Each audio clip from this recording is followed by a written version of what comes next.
Paroles semées, paroles partagées. Une émission de Marc Thomas.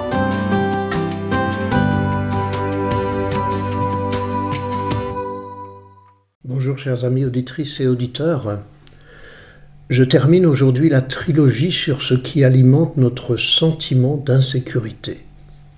Après le premier volet sur le monde tourmenté et le deuxième sur les relations déstabilisantes dans notre vie quotidienne, voici aujourd'hui le troisième volet qui évoque nos propres fragilités intérieures.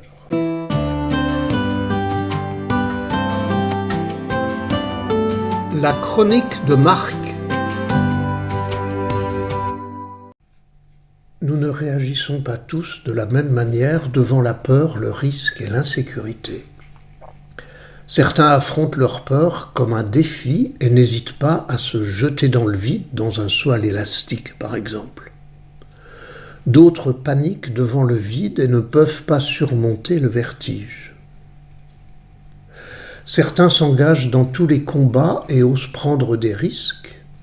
D'autres tremblent au moindre risque et fuient devant le premier danger.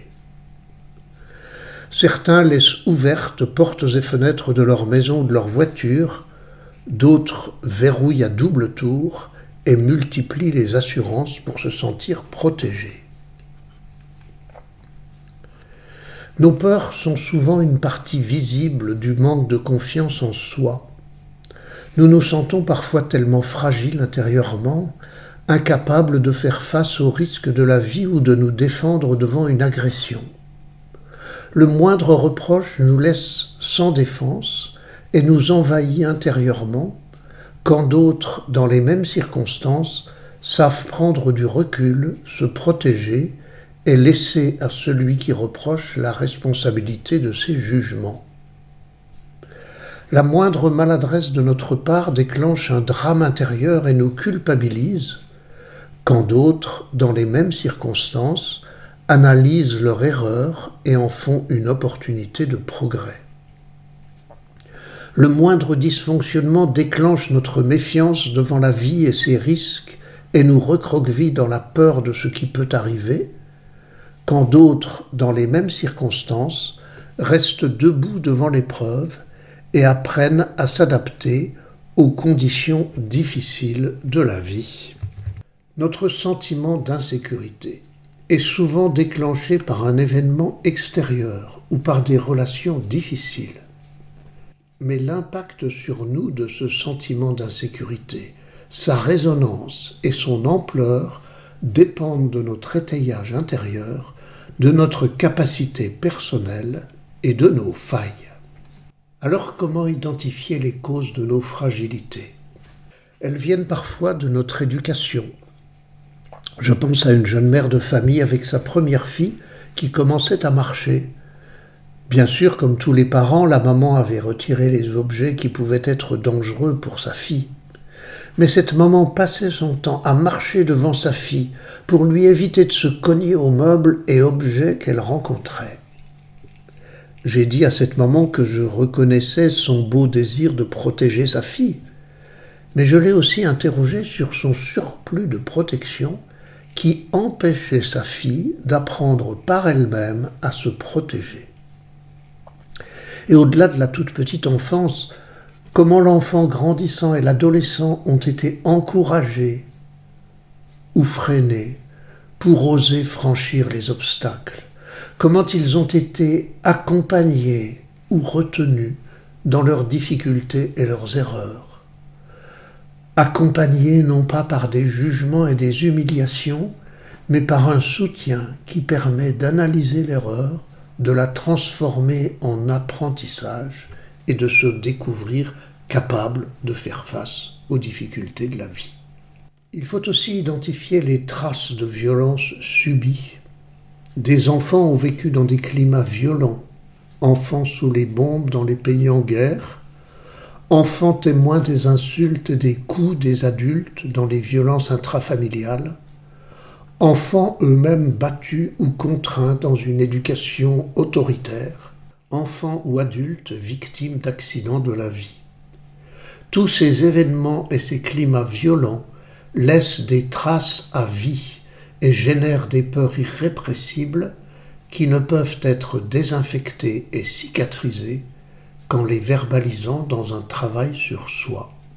Il s'agit aussi d'interroger l'obsession de la sécurité qui renforce notre sentiment d'insécurité. Nous avons des assurances pour couvrir tous les risques.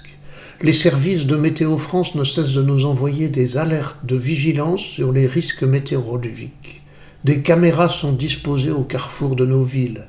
Les règles de sécurité dans l'accompagnement des enfants ont été considérablement renforcées. Tout cela, bien sûr, a du positif, car il s'agit de garantir notre sécurité.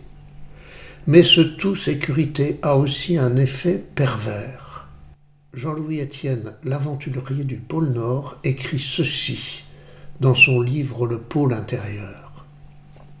Les peurs sociales dont on nous abreuve concourent au nombrilisme involutif, placement sur assurance vie, carrière, sécurité, retraite, toutes ces interventions de l'homme moderne pour libérer l'esprit et offrir davantage d'insouciance deviennent des amarres de plomb lorsque l'existence entière s'organise autour de la peur de les perdre.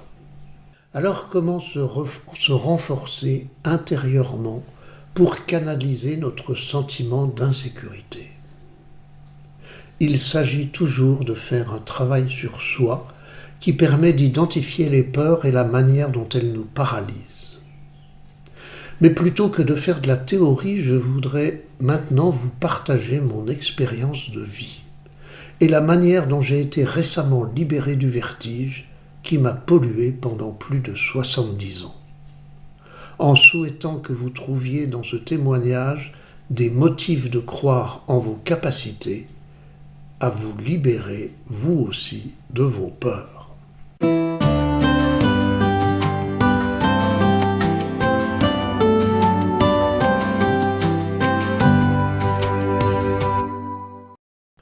Et j'intitule ce témoignage « Je n'ai plus le vertige ».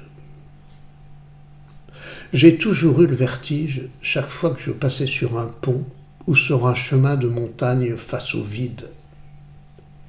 Comme un attrait du vide. Je me souviens d'une randonnée en montagne avec des amis, d'un chemin très étroit le long de la falaise, où je me suis arrêté tétanisé par le vertige, le nez contre la falaise, le vide dans le dos, l'horreur absolue. Je me rappelle l'adolescent que j'ai été. Je me voyais comme étant dans un train sur une voie ferrée sans pont au-dessus du vide d'un immense précipice.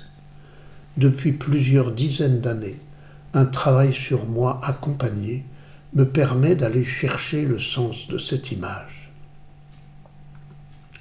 Le lundi 6 mai 2024, c'est donc il y a peu de temps, avec mes amis, nous remontons de Marla vers le col des Bœufs dans le cirque de Mafat à La Réunion.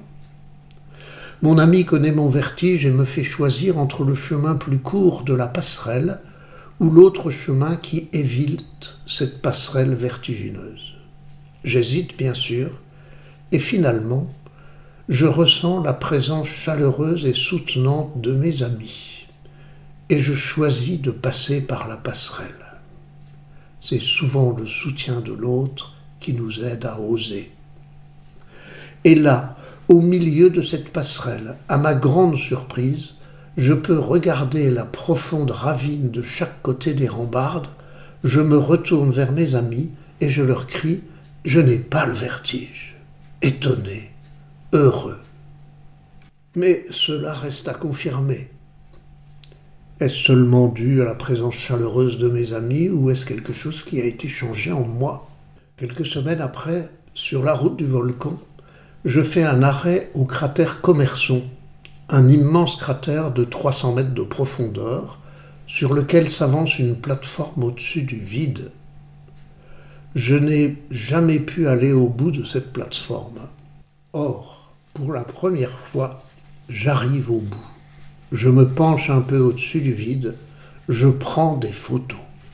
Oui, c'est confirmé, je n'ai plus le vertige. et je téléphone aussitôt à une amie pour verbaliser de façon tout à fait inattendue, je peux regarder mon vide en face. Ce vide de l'adolescence, ce vide peut être ressenti par ma mère quand mon père, prisonnier de guerre en Allemagne, n'avait pu lui donner aucune nouvelle pendant 2 ans. Ce vide de toutes mes affections suspendues, perdues ou rompues. Je peux regarder mon vide en face et je n'ai plus le vertige. En septembre 2025, sur la nouvelle plateforme translucide du belvédère de Boiscourt, j'ose m'avancer sans vertige. Mais une autre découverte m'attend.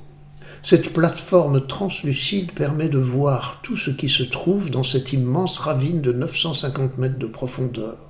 Il y a de l'herbe, des plantes, des fleurs, des arbres, une source, une cascade, des maisons où habitent des personnes. Le vide est habité. Le vide est irrigué de sources, de ruisseaux et de cascades.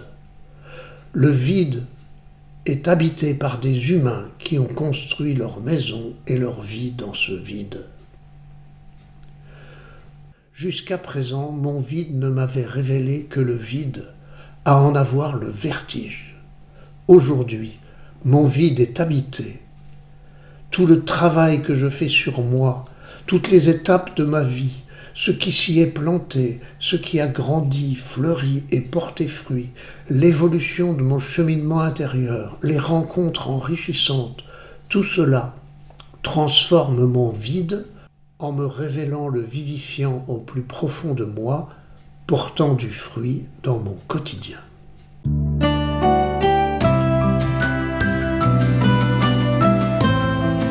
L'abécédaire du bien vivre dans le monde tel qu'il est. Le mot et l'attitude que je vous propose cette semaine, la fierté. Quand certains se croient meilleurs que les autres, quand d'autres se culpabilisent dans la honte, plutôt que le mépris, la honte ou la jalousie, je choisis la fierté. Car je suis à la fois responsable de mes choix, fier de mes réussites, conscient de mes limites, assumant mes erreurs, capable de progrès. Heureux d'être comme je suis, sans jamais me comparer, reconnaissant envers la vie pour ce qu'elle me donne, y compris pour ses frustrations qui me motivent à avancer. Je suis fier, non de paraître, mais d'être comme je suis, d'être moi et pas un autre, d'être moi au milieu des autres.